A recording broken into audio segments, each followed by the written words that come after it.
Bismillah, Assalamualaikum warahmatullahi wabarakatuh. Innal hamdalillah wassalatu wassalamu ala Rasulillah wa ala alihi wa ashabihi wa mawalah. Jamaah salat subuh Masjid Al-Hidayah yang semoga Allah rahmati dan Allah berkahi. Alhamdulillah, tentunya kita bersyukur kepada Allah Subhanahu wa taala. Allah Rabb yang kebaikannya kepada saya dan Bapak tidak memiliki garis tepi. Allah Rabb yang kenikmatan dan kebaikannya kepada ana dan antum tidak memiliki garis finish. Allah Rabb yang sempurna di dalam nama, Allah Rabb yang sempurna di dalam sifat, dan Allah Subhanahu wa taala Rabb yang sempurna di dalam segala perbuatannya. Tidak ada keberuntungan bagi kita selaku hambanya, kecuali saya dan antum menggantungkan segala urusan dan perkara kita kepada Allah Subhanahu wa taala. Ujian dan musibah yang Allah berikan kepada ana dan antum ikhwan itu hanyalah rintikan gerimis. Akan tetapi kenikmatan dan kebaikan Allah yang datang dalam teras kehidupanku dan kehidupanmu itu layaknya hujan yang deras berbulan-bulan tanpa henti. Semoga ujian dan musibah serta penyakit yang hanya rintikan gerimis dan seujung kuku tidak menjadikan diriku dan dirimu amnesia terhadap kenikmatan dan kebaikan Allah Subhanahu wa taala. Semoga Allah senantiasa membimbing kita dalam setiap titian kebaikan dan Allah tidak pernah meninggalkan ana dan antum walaupun sekejap mata. Amin. Jamaah salat subuh Masjid Al-Hidayah yang semoga Allah rahmati dan Allah berkahi. Hari ini kita akan melanjutkan pembahasan kitab 40 karakteristik mereka yang dicintai Allah Subhanahu wa taala. Kita hari ini pada subtema yang terakhir di pembahasan karakteristik yang ketiga, yaitu orang-orang yang melakukan kebaikan. Apa tanda dan indikator ketika amal kita diterima oleh Allah Subhanahu wa taala? Karena sesungguhnya kita Bapak, ikhwan, jamaah salat subuh Masjid Al-Hidayah, yang paling sulit ketika kita hari ini menghambakan diri kita kepada Allah Subhanahu wa taala, Pak, itu bukan terletak pada salat. Yang paling sulit ketika hari ini kita menghambakan diri kita kepada Allah Subhanahu wa taala itu bukan terletak pada puasa. Hari ini sholat betul berat, tapi hari ini banyak, Pak, anak kita yang SMP kelas 2, SMP kelas 3, mereka sudah bisa sholat 5 waktu tepat pada waktunya. Sholat berat, tapi bukan yang paling berat. Puasa betul berat, tapi bukan yang paling berat. Bukankah kemarin anak-anak kita yang SD kelas 6 sudah bisa menyelesaikan puasa Ramadan dari hari pertama sampai hari yang ke-30? Ternyata para ahlul ilmi menjelaskan kepada ana dan antum, ketika hari ini kita menghambakan diri ana dan antum kepada Allah Subhanahu wa taala, sesungguhnya yang paling berat yaitu bagaimana amalku dan amalmu diterima oleh Ar-Rahman dan Ar-Rahim.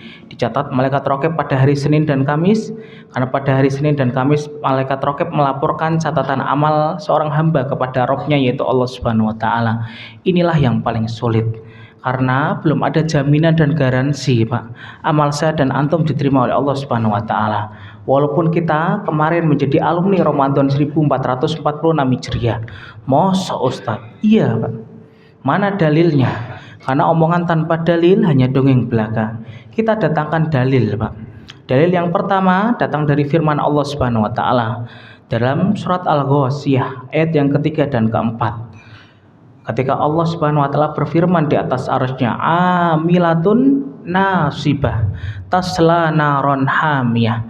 Amilah, ada orang yang kemudian beramal. Nasibah, nasibah kalau kita pengen tahu, Pak, makna harfiah dari kata nasibah, kita lihat tukang becak yang menggenjot becaknya sampai kaosnya itu basah kuyup, Pak, itu disebut nasibah. Ada orang yang beramal secara susah payah, ternyata balasannya bukan surga. Allah melanjutkan ayat yang keempat, tasla naron hamiyah, ternyata tempatnya adalah neraka yang menyala-nyala. Di sini menunjukkan kepada ana dan antum, kenapa kita belum mendapatkan garansi dan jaminan mutu bahwasanya amal kita belum tentu mendapatkan garansi dan jaminan mutu dari Allah Subhanahu wa taala. Karena menjadikan amal diterima oleh Allah Subhanahu wa taala itu bukan sesuatu yang mudah dan ringan, Pak. Sesuatu yang berat. Ya. Menjadikan amal kita diterima oleh Allah, dicatat malaikat raqib, dilaporkan pada besok hari Senin dan Kamis, itu sesuatu yang berat dan sesuatu yang susah. Dalil yang kedua bahwasanya amal kita belum mendapatkan garansi dan jaminan mutu dari Allah Subhanahu wa taala adalah hadis Nabi. Ketika kemarin di bulan Ramadan banyak mubalik, banyak ustadz, kiai yang menyampaikan hadis ini. Rubba shaimin laisa lahu min hadis yamihi ilal ju' wal atos. Rubba kalau kita belajar nahwu, Pak, menunjukkan lil kasroh. Banyak Ternyata bukan 1, 2, 3, 10, 100, lil kasroh, banyak. Nabi menggunakan kata rubba. Berapa banyak orang yang berpuasa, tapi puasanya tidak mendatangkan pahala di sisi Allah Subhanahu wa taala, hanya mendapatkan lapar dan dahaga. Ini menjadikan kita was-was. Loh, ternyata orang yang beramal belum mendapatkan garansi dan jaminan mutu dari Allah Subhanahu wa taala. Karena Allah memilih amal yang maksimal, Allah memilih amal yang kemudian sepenuh hati, bukan separuh jiwa dan kemudian setengah hati, Pak. Kalau Allah kemudian langsung menerima amal, sifat adilnya Allah itu akan hilang, Pak. Kenapa? Mau seorang yang maksimal amalnya dengan orang yang tidak maksimal sama-sama Allah terima, kan hilang sifat adilnya Allah, Pak. Bapak kemudian kemarin ketika Ramadan full kemudian melakukan transaksi luar biasa kepada Allah Subhanahu wa taala. Ada kemudian tetangga kita mungkin yang hanya 10 hari, habis itu 20 hari setelahnya kemudian tidak maksimal. Kalau Allah kemudian menyamakan antara orang yang maksimal amalnya dengan orang yang tidak maksimal, sifat adilnya Allah akan hilang. Makanya Masya Allah, dalil yang kedua menunjukkan kepada anak dan antum, orang yang beramal belum tentu diterima oleh Allah Subhanahu wa taala. Dalil yang ketiga, Pak, dalilnya yaitu dari perkataan Ali bin Abi Thalib ketika beliau membaca Al-Quran, beliau berhenti dalam Quran surat yang kelima, surat Al-Maidah ayat yang ke-47, ketika Rabbku dan Rabbmu berfirman, innama yataqabbalullahu minal muttaqin, sesungguhnya Allah menerima amal dari orang-orang yang betul-betul bertakwa kepadanya. Di sini menunjukkan kepada ana dan antum, kalau kita hari ini kemarin menjadi alumni Ramadan 1446 Hijriah, belum ada garansi dan jaminan mutu amalku dan amalmu diterima oleh Allah Subhanahu wa taala. Lalu apa indikator dan tandanya, Ustadz, amal kita diterima oleh Allah Subhanahu wa taala? Jangan sampai ketika kita kemudian sholat, kita sedekah, kita tilawatul Quran, kita kemudian majelis ilmu, kemudian kita sombong dan kita tidak tahu apa indikator amalku dan amalmu diterima oleh Allah Subhanahu wa taala, Pak. Maka para ahlul ilmi, beliau menyampaikan setidaknya ada 5 tanda amal kita diterima oleh Ar-Rahman dan Ar-Rahim. Saya tidak pengen, Pak, ketika kajian pada Ahad pagi hari ini dijadikan untuk memvonis orang lain. Setelah saya melihat dan mencatat kajian hari ini, saya melihat amal ente itu sudah diterima oleh Allah Subhanahu wa taala. Jangan. Karena fungsinya ilmu untuk suudzon pada diri kita, husnudzon pada orang lain. Jangan sampai ilmu yang kita miliki dan kita pelajari kemudian menjadikan kita suka memvonis orang lain, Pak. Amalmu gak diterima, amalmu gak diterima, amalmu gak diterima. Lalu apa tandanya? Para ulama kemudian menyampaikan tanda orang yang amal kebaikannya diterima oleh Allah Subhanahu wa taala setidaknya ada 5. Yang pertama, Pak, tanda kebaikan ketika diterima oleh Allah Subhanahu wa taala amalnya yaitu jazaul hasanati al hasanatu ba'daha.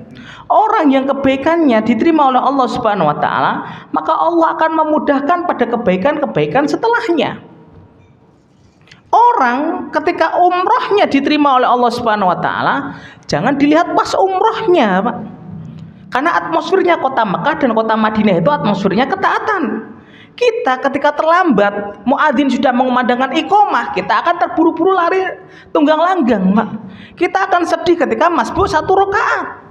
Karena atmosfernya kota Mekah dan Madinah itu atmosfernya ketaatan. Kita kemudian bisa khusyuk di masjid, menunggu azan, kemudian azan setelahnya. Kita kemudian bisa iktikaf di Masjid Nabawi dan Masjidil Haram. Itu wajar karena atmosfernya Mekah dan Madinah itu atmosfernya ketaatan.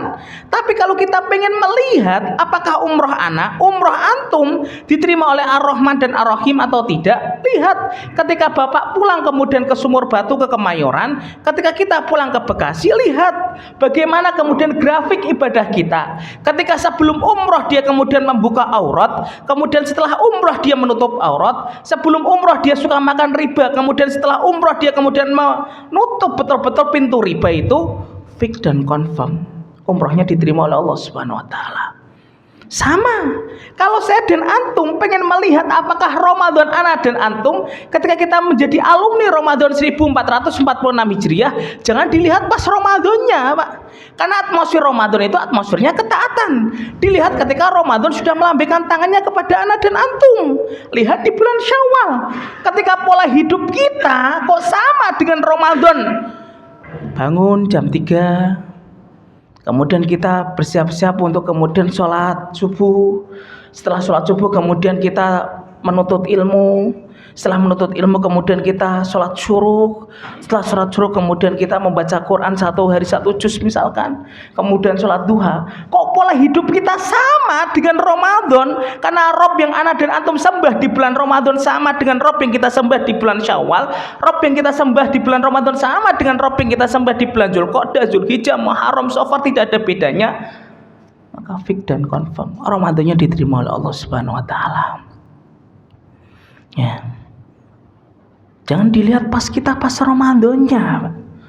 TV aja yang nggak pernah soleh itu soleh, Pak, ketika Ramadan kan. Coba warteg ketika Ramadan pakai cadar. Hari ini cadarnya dilepas kembali. TV sebelum Ramadan judulnya religi betul, Pak. Para pencari surga. Setelah Ramadan selesai balik lagi ganteng-ganteng serigala, Pak. Muncul judulnya. Saya antum kalau pengen melihat transaksi kita di Ramadan 1446 Hijriah apakah diterima atau tidak, lihat pasca Ramadan sudah melambaikan tangannya kepada anak dan antum. Mana dalilnya Ustadz? Loh, Bapak ini insya Allah sudah hafal di juz 30 surat Al-Lail. Ketika Allah berfirman di atas arsy-Nya, fa'amma man a'ta wattaqo wasaddaqa bil husna fasanuyassiruhu lil yusra. Allah memberikan sampel contoh 3 contoh amal, Pak. Fa amma man a'ta, barang siapa yang bersedekah, memberi, berinfak, wattaqo dia kemudian bertakwa, wasaddaqa bil husna dia membenarkan janji Allah tentang negeri akhirat, fasanuyassiruhu lil yusra. Allah mudahkan.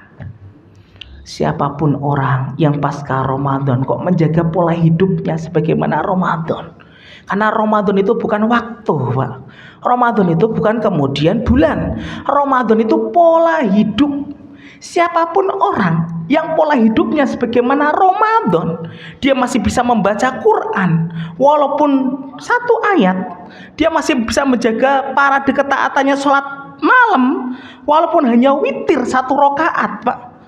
Pick dan confirm amalnya diterima oleh Allah Subhanahu wa taala. Tapi sebaliknya Imam Ibnu Rajab Al-Hambali melanjutkan wa jazaa'us sayyi'ati as-sayyi'atu ba'da. Adapun orang yang amalnya tidak diterima oleh Allah Subhanahu wa taala, maka dia akan grafiknya terjun bebas. Siapapun ketika umrohnya bukan umroh yang makbulah, maka setelah pulang ke Kemayoran dia kembali membuka auratnya. Setelah pulang ke Kemayoran dia kemudian kembali dengan kedolimannya. Setelah pulang ke Kemayoran dia masih candu dengan riba dan khomernya. Sama Ramadan ketika tertolak, Pak, dia akan menjadi bangkai sebelum Ramadan itu datang kepadanya. Dia akan kemudian menjadi orang yang pemalas ibadah sebagaimana Ramadan sebelum datang kepada dia. Sholat malamnya sudah kemudian turun drastis. Tilawatul Qur'annya kemudian sudah tertata rapi di bufetnya di ruang tamu. Sodakohnya kemudian berat kemudian merogoh kantongnya untuk memberikan infaknya di jalan Allah Subhanahu wa taala. Makanya Masya Allah lanjutannya surat Al-Lail, fa'amma man bakhila wastaghna wa kadzdzaba bil husna fasanuyassiruhu lil usra. Itu teguran bagi saya, bagi antum, bagi kita. Loh, ternyata Allah memberikan sampel lagi. Barang siapa yang bakhil, dia pelit, wastaghna merasa cukup, wa kadzdzaba bil husna kemudian mendustakan janji Allah tentang negeri akhirat, Allah akan menyulitkan dia pada perkara-perkara kebaikan. ketika hari ini kok saya dan antum berat melangkah kaki kita ke masjid. Cuma mudahnya di bulan Ramadan. Coba dicek dalam hati saya dan antum. Karena orang yang ketika ibadahnya dan amal kebaikannya diterima oleh Allah Subhanahu wa taala, Pak, indikator mudahnya dia akan dimudahkan oleh Allah Subhanahu wa taala. Coba cek bagaimana bacaan Quran kita di bulan Syawal ini. Apakah masih istiqomah atau justru turun drastis? Bagaimana sholat qiyamul lail dan tahajud kita? Bagaimana kemudian interaksi kita kepada Allah Subhanahu wa taala? Itu tanda yang pertama. Makanya tolong, amal ketika diterima oleh Allah Subhanahu wa taala, Allah akan membukakan amal kebaikan yang lebih besar setelah amal yang pertama diterima oleh Allah Subhanahu wa taala. Makanya Imam Hasan Al-Basri, Pak, ada keunikan dalam kehidupan Imam Hasan Al-Basri, Pak. Imam Hasan Al-Basri itu salah seorang ulama min kibari tabi'in, dari ulama tabi'in yang besar, Pak, namanya. Imam Hasan Al-Basri itu, Pak, ketika hari Senin dan Kamis, Pak, beliau setelah sholat asar itu kemudian beliau duduk di masjid begitu lama, kalau enggak di rumahnya begitu lama. Kemudian temannya, muridnya itu ketika berkunjung ke rumahnya gurunya, yaitu Imam Hasan Al-Basri, Pak. Kemudian Imam Hasan Al-Basri itu selalu nangis, Pak, setelah sholat asar sampai menjelang maghrib, Pak. Ditanya oleh muridnya, "Ma yubkika, apa yang membuatmu menangis wahai Imam Hasan Al-Basri? Padahal engkau orang yang luar biasa keilmuannya." Kemudian Imam Hasan Al-Basri ketika ditanya oleh temannya, Pak, Imam Hasan Al-Basri memberikan jawaban yang tidak diduga-duga oleh temannya. Hari ini Hasan Al-Basri hari Senin dan Kamis selalu menangis. Kenapa Hasan Al-Basri menangis? Bukan Hasan Al-Basri kemudian bersenang-senang dan tersenyum, karena pada hari Senin dan Kamis malaikat Raqib melaporkan catatan amal seorang hamba kepada Allah Subhanahu wa taala. Dan saya takut ketika hari Senin dan Kamis tidak ada satupun amalan Hasan Al-Basri yang diterima oleh Allah Subhanahu wa taala dan disimpan di sisi Allah Subhanahu wa taala. Itulah yang menjadikan diriku setiap Senin dan Kamis dari sholat asar sampai menjelang maghrib, aku kemudian meneteskan air mata. Orang yang bertanya pun larut kemudian menangis ketika mendengar jawaban yang diungkapkan oleh ulama besar bernama Imam Hasan Al-Basri. Insya Allah menunjukkan kepada ana dan antum, jangan sombong ketika sudah menjadi alumni Ramadan 1446 Hijriah. Jangan sombong ketika sudah umroh setiap 2 tahun ataupun setahun sekali. Jangan sombong ketika sudah haji furoda ataupun haji plus. Belum tentu mendapatkan garansi. Itu tanda yang pertama. Tanda yang kedua, jamaah sholat subuh Masjid Al-Hidayah, apa? Indikator kemudian ketika tanda amal kita diterima oleh Allah Subhanahu wa taala. Maka para ulama yang kedua menyampaikan, orang yang amalnya diterima oleh Allah Subhanahu wa taala akan dijadikan oleh Allah itu hatinya takut dan gelisah. Kenapa kok gak diberikan harta dan hatinya gembira, Ustaz? Allah berfirman dalam Quran surat Al-Mu'minun ayat yang ke-60.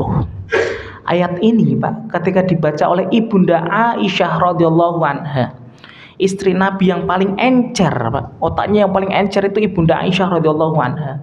Istri Nabi yang paling banyak meriwayatkan hadis siapa, Pak? Ibunda Aisyah, encer betul otaknya.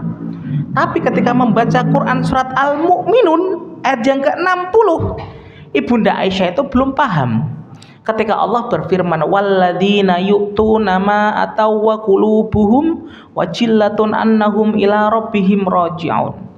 Dan orang-orang yang kemudian memberikan hartanya di jalan Allah Subhanahu wa taala, maka wajillatun, maka hatinya itu gelisah, Pak. Ibunda Aisyah ketika mendapati Quran surat Al-Mu'minun ayat yang ke-60 itu belum paham. Loh, kok ada orang yang habis bersedekah, berinfak, kemudian hatinya gelisah dan takut? Apakah dia habis berzina? Apakah dia habis membunuh? Apakah dia habis kemudian menegak khamr? Kemudian Ibunda Aisyah bertanya kepada suami yang terkasih Rasulullah SAW, Ya Rasulullah, maksud dari ayat yang ke-60 dari surat Al-Mu'minun ini apa? Kok ada orang yang bersedekah, berinfak, tapi setelah bersedekah dan berinfak hatinya gelisah dan takut? Apakah setelah bersedekah dia berzina wahai Rasul? Apakah setelah bersedekah dia membunuh wahai Rasul? Jawaban Nabi SAW dalam hadis riwayat Tirmidzi, hadis ini sahih. La ya binti Siddiq, tidak wahai anaknya Abu Bakar As-Siddiq. Haula'il ladzina yusallun wa yasumun wa yatasaddaqun wa yakhafuna alla yataqabbala a'malahum. Mereka adalah orang yang banyak sholatnya, banyak puasanya, banyak sedekahnya, dan mereka menambah amal tersebut ketika mereka merasa takut dan gelisah dengan amalnya. Orang ketika takut dan gelisah, Pak, setidaknya ada 3. 1, dia tidak akan merasa sombong dengan amal ibadahnya. 2, dia tidak akan memandang sebelah mata amal ibadah saudaranya yang lain. 3, orang itu tidak hanya mencukupkan pada yang wajib, tapi akan menambah dengan yang sunnah. Rasa takut itu mahal atau tidak, Pak? Mahal. Orang yang bisa beli rumah, kemudian di Kelapa Gading ataupun kemudian di Pik sana, Pak, belum tentu diberikan rasa takut oleh Allah. Yang memberikan rasa takut itu Allah, Pak. Rasa takut itu mahal. Orang yang gelisah, Pak, Masya Allah, dia tidak akan meninggikan ibadahnya di atas orang lain. Hari ini banyak, Pak, orang setelah ngaji Riyadhus Shalihin, Arba'in, Umdatul Ahkam, keluar dari masjid, kemudian dia memandang orang itu sebelah mata dan lebih rendah keimanan dan amal solihnya. Lu, bukankah ini termasuk salah satu jebakan iblis, Pak? Ketika saya dan antum hari ini sudah tidak makan riba, kita tidak menenggak homer, kita tidak menonton kemudian dangdut, tapi kita merasa tinggi daripada orang lain, bukankah itu termasuk salah satu yang diwariskan oleh iblis dan setan, Pak? Ketika iblis dan setan merasa tinggi dari Nabi Adam alaihissalam. Makanya orang ketika amalnya diterima setelah dia ngaji kitab Riyadhus Shalihin, Bulughul Maram, Arba'in, Umdatul Ahkam, dia keluar dari Masjid Al-Hidayah memandang orang lain itu jauh lebih baik daripada dirinya. Tapi ketika memandang orang lain lebih rendah, lebih jelek, lebih buruk dari dirinya, fake dan confirm amalnya tidak diterima oleh Allah Subhanahu wa taala. Lihat, Pak, berapa sahabat yang dijamin masuk surga, Pak? Ada berapa, Pak? A 15, B 17, C 20. Berapa, Pak, jawabannya, Pak? 10, Masya Allah.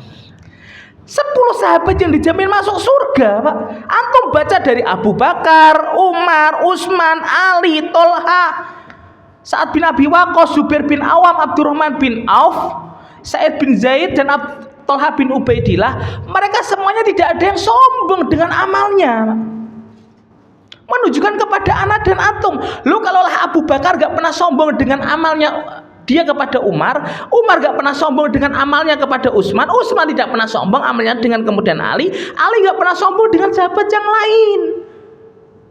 Sama Muawiyah gak sombong juga dia, Pak.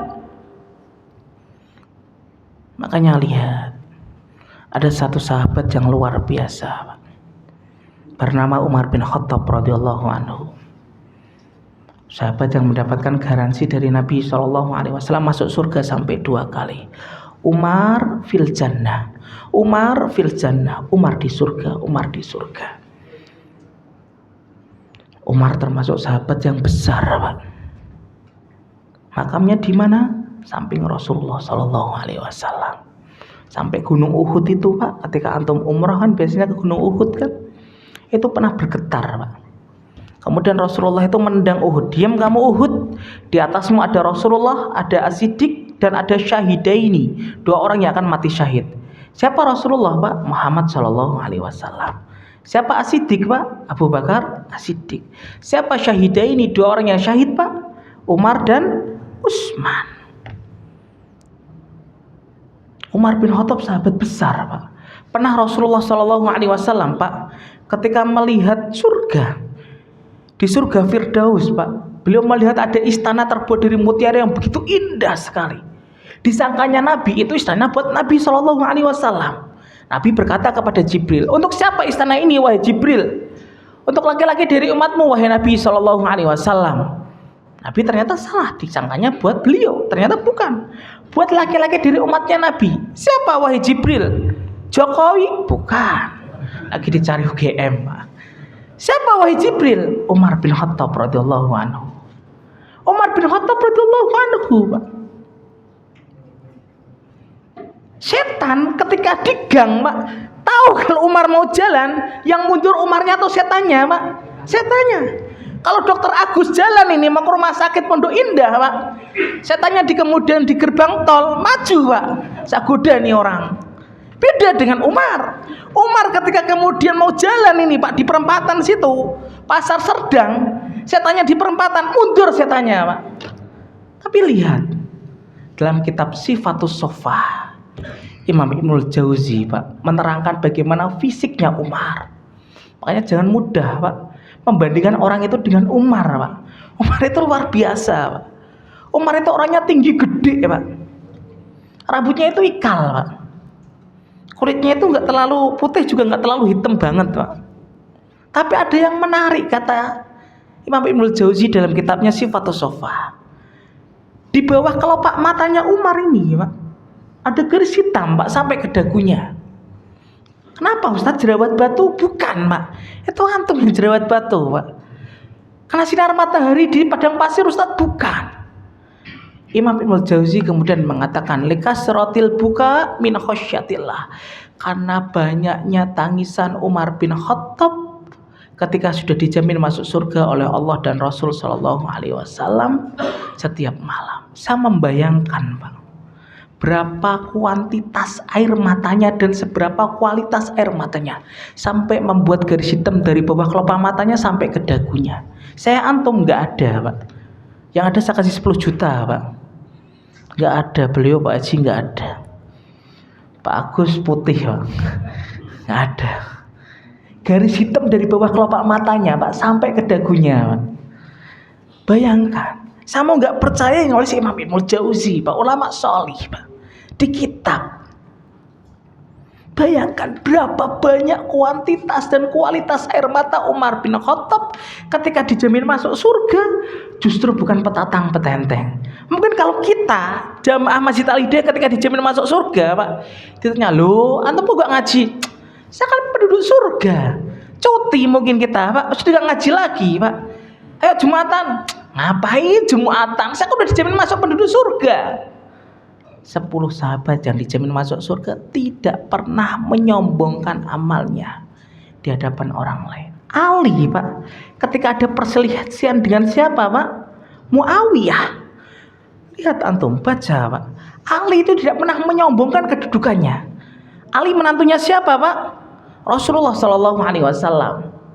Mertuanya berarti penduduk surga atau tidak, Pak? Pimpinan penduduk surga. Ali penduduk surga atau tidak, Pak? Penduduk surga. Istrinya Ali namanya siapa, Pak? Fatimah. Penduduk surga atau tidak, Pak? Penduduk surga. Anaknya Ali, Pak, yang menjadi pemuda pimpin surga siapa? Hasan dan Husain.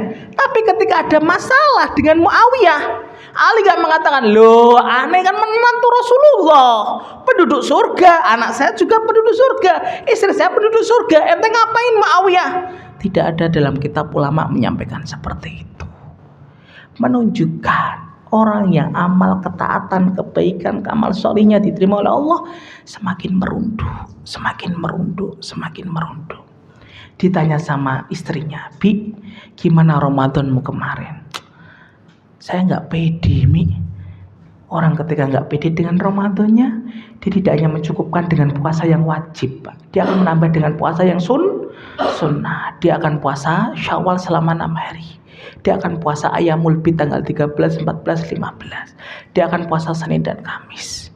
Orang ketika tidak pede dengan amalnya, Pak, tidak akan pernah merasa sombong dan meninggikan amalnya di atas orang lain. Menganggap orang lain sebelah mata. Paling nggak senang saya, Pak.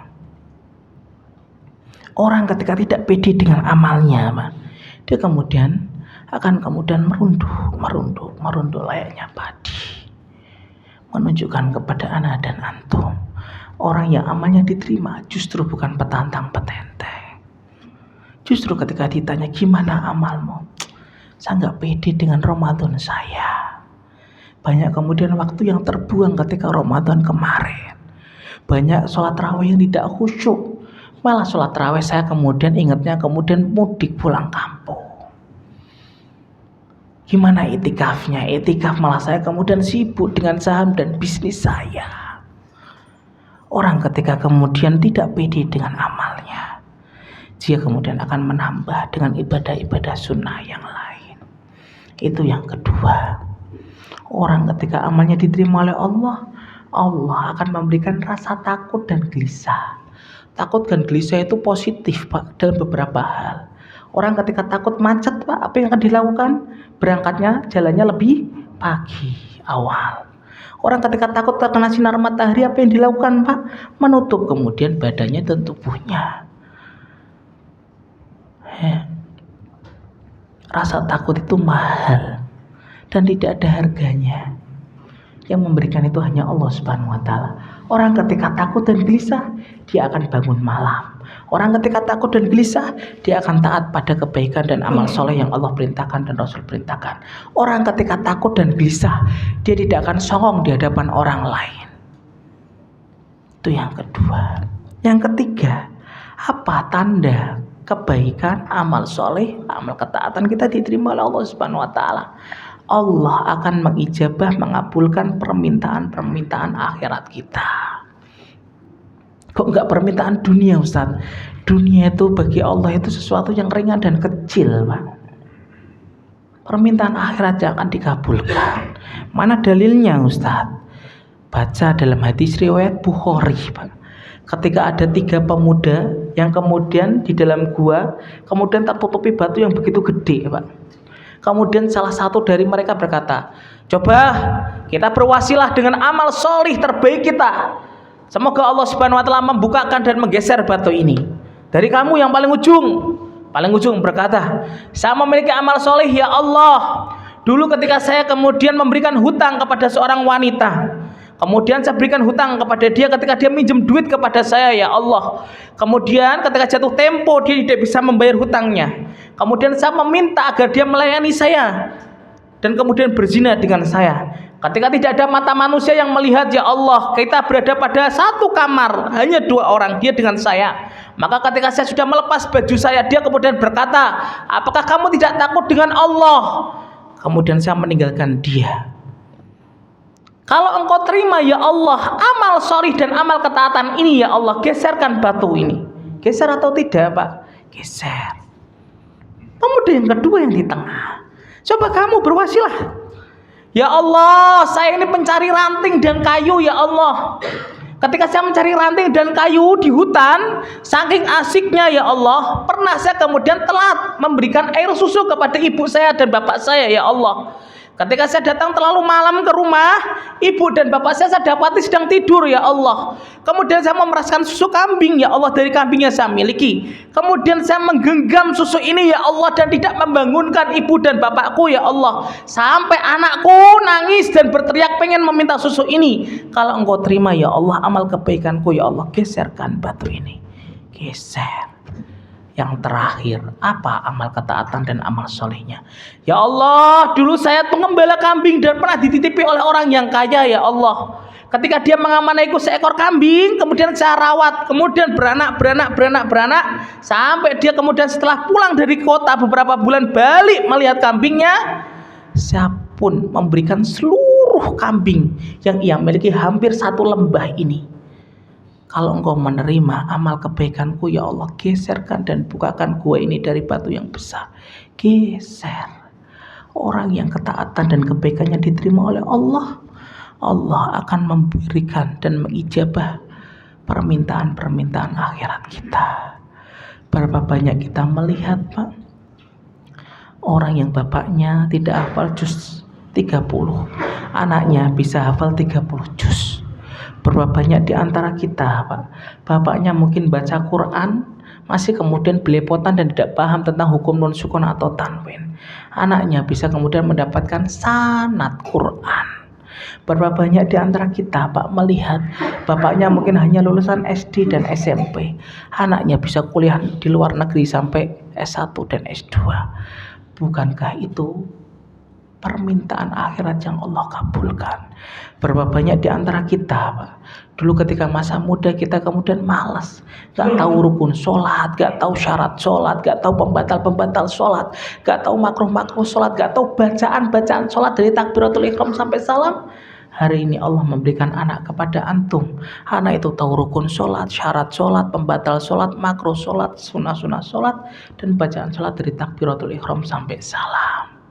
Orang yang amal kebaikannya diterima oleh Allah Subhanahu wa taala, Allah tidak memberikan dia harta, Allah tidak memberikan dia jabatan, Allah tidak memberikan dia kekayaan. Bisa jadi Allah memberikan dia permintaan akhiratnya diijabah oleh Allah Subhanahu wa taala. Ya. Karena orang yang beriman adalah orang yang kemudian menjadikan obsesi tertingginya adalah mencari dan mendapatkan ridha Allah Subhanahu wa taala. Itu yang ketiga. Yang keempat, apa indikator dan tanda kalau amal kebaikan dan ketaatan kita diterima oleh Allah Subhanahu wa taala? Orang yang amal dan ketaatannya diterima oleh Allah Subhanahu wa taala, Pak, dia tidak mudah cepat amnesia terhadap amal kebaikan dan ketaatan itu, dan dia akan memperbanyak doa kepada Allah Subhanahu wa taala. Orang kalau Ramadannya diterima oleh Allah, Pak, dia tidak mudah cepat amnesia terhadap Ramadan. Dia akan memperbanyak doa. Makanya para sahabat setelah ditinggalkan Ramadan, berapa bulan doanya, Pak, kepada Allah? 1 bulan? 2 bulan? Berapa bulan, Pak? 6 bulan. 6 bulan, Pak. 30 kali 6 berarti 180 hari, Pak. Bayangkan 180 hari orang-orang salih yang amalnya luar biasa daripada kita, yang kemudian tilawah Qur'annya berkhatam berpuluh-puluh kali daripada kita, mereka 6 bulan, Pak, berdoanya kepada Allah. Makanya Masya Allah, salah satu zikir yang tidak pernah ditinggalkan oleh nabiku dan nabimu Muhammad SAW, selesai sholat subuh sampai beliau ketika meninggal dunia pada hari Senin menjelang zuhur, zikirnya bukan Rabbana atina, bukan Allahumma inni a'udzubika min ghalabatid dain, tapi doanya apa? Allahumma inni as'aluka ilman nafi'a wa rizqan thayyibah wa amalan mutaqabbala. Mintanya 3, Nabi. 1, ilmu yang bermanfaat.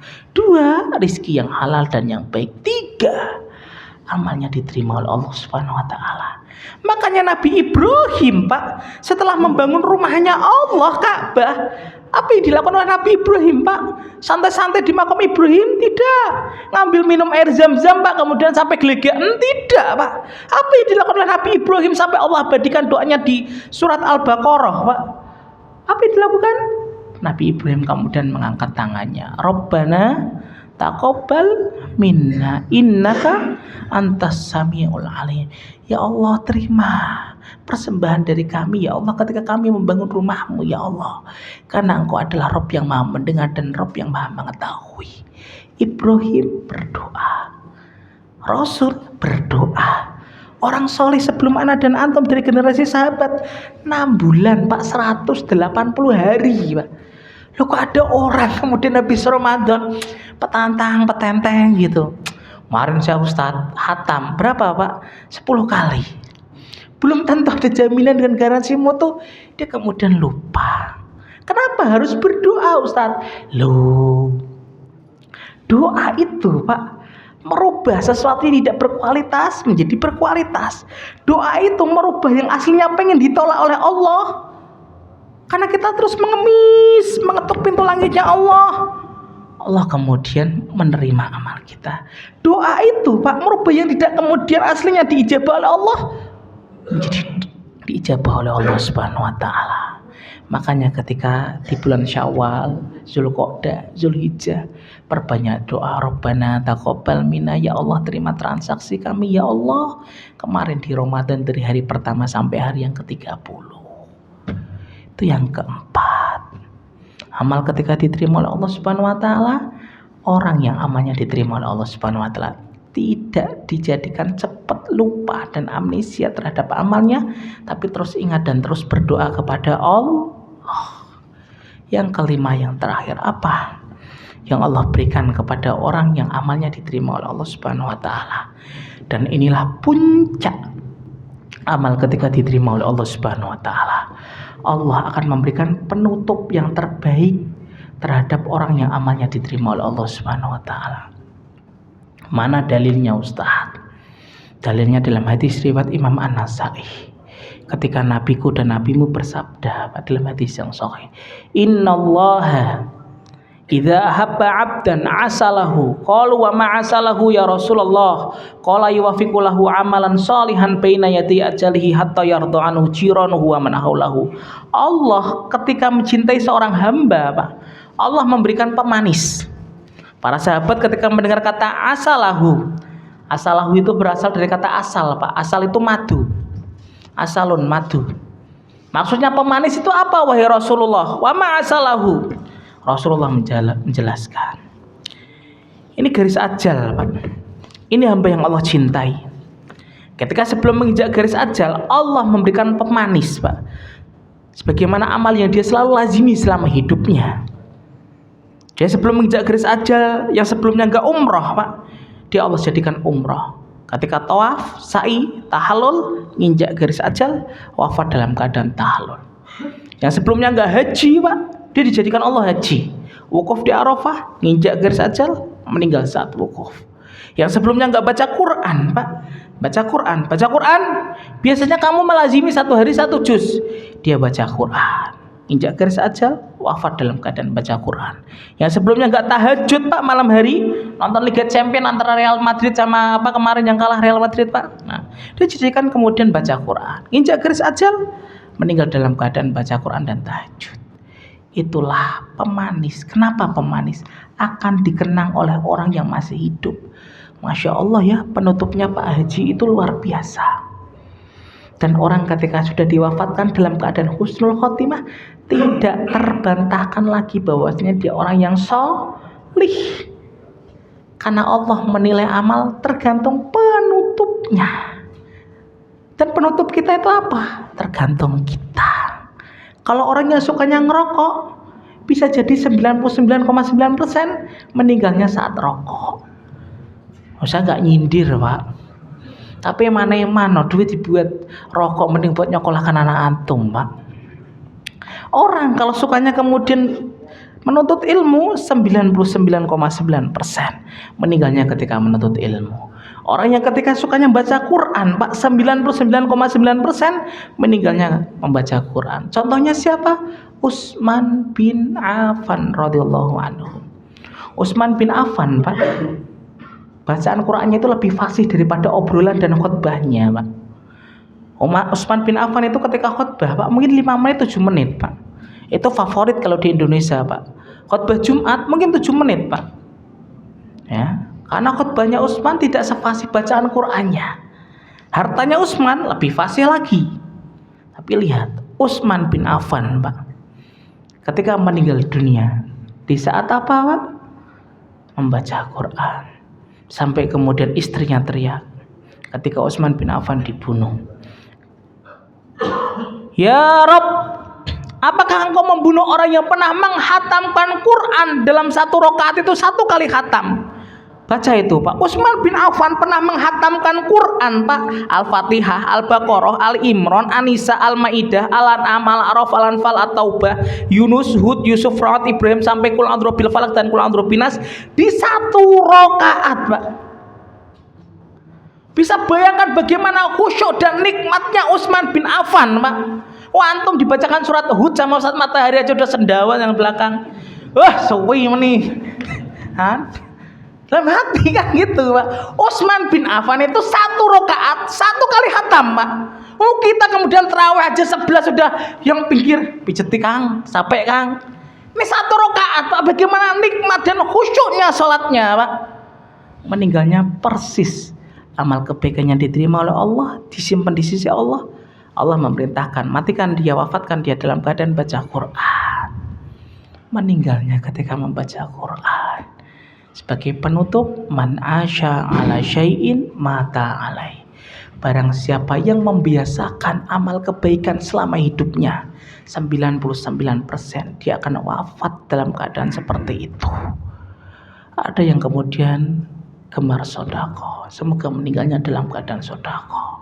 Ada yang kemudian sukanya berbakti pada orang tua, semoga wafatnya dalam keadaan berbakti pada orang tua. Ada yang kemudian senangnya kemudian membaca Quran, semoga wafatnya dalam keadaan membaca Quran. Ada yang gemarnya kemudian menjaga sholat 5 waktu, Pak, tepat waktunya, nggak pernah masbuk. Dia jaga dari subuh, zuhur, asar, maghrib, isya. Semoga meninggalnya ketika sholat 5 waktu tepat pada waktunya. Ini yang bisa kita sampaikan pada kesempatan pagi hari ini. Orang yang diterima amalnya oleh Allah Subhanahu wa taala ada 5 tandanya. Semoga kita bisa mengamalkan, jangan suka memvonis. Ketika keluar masjid melihat orang lain lebih baik daripada kita. Agar apa? Enggak sombong, agar enggak jumawa dengan amal kita. Mungkin ini yang bisa kita sampaikan. Insya Allah kita lanjutkan pada karakteristik yang keempat pada pertemuan yang akan datang. Orang-orang yang mengikuti syariat Allah Subhanahu wa taala. Sebelum ditutup ada yang ditanyakan, Mbak? Insya Allah sudah pada paham. Yang belum puasa Syawal, sunnahnya sangat dianjurkan untuk puasa Syawal. Sebentar lagi, kurang 9-10 hari lagi, Syawal akan melambaikan tangannya kepada kita. Kita menginjak pada Ashhurul Hurum, bulan Zulqa'dah. Ya, silakan Mbak Ji. Waalaikumsalam warahmatullahi wabarakatuh. Amal yang awalnya tidak diterima bisa diterima setelah itu. Amal yang awalnya tidak diterima Dengan belum atasi di situ akhirnya bisa diterima, itu ini ya, penjelasannya gimana? ya. Awalnya itu pengen ditolak oleh Allah Subhanahu wa taala, Pak. Dalam hadis sahih, Pak, riwayat Muslim, Pak. Allah itu zat yang pemalu, Pak. Malu ketika ada hambanya yang mengangkat tangan, kemudian doanya tidak dijawab oleh Allah ketika tangannya sebelum turun, Pak. Makanya kenapa para sahabat doanya itu sampai 6 bulan, Mbak Ji. Ternyata para ulama itu menjelaskan, karena mereka takut kalau amal mereka itu tidak ada yang berkualitas di sisi Allah Subhanahu wa taala. Makanya Rasul, Pak, Masya Allah, doanya selalu melazimi seusai sholat subuh. Allahumma inni as'aluka ilman nafi'a wa rizqan thayyiba wa amalan mutaqabbala. Padahal manusia yang paling berhak dengan amal diterima itu Rasul, Pak. Tapi Rasul masih kemudian meminta kepada Allah dan mengemis agar Allah kemudian menjadikan mungkin amalnya Rasulullah ada yang kemudian kurang maksimal. Mungkin ada kemudian sesuatu yang kemudian nyelip di sisi amalnya Rasulullah atau amalnya para sahabat. Makanya mereka kemudian menambalnya, Pak, dengan berdoa kepada Allah Subhanahu wa taala. Doa itu merubah yang tidak mungkin menjadi mungkin.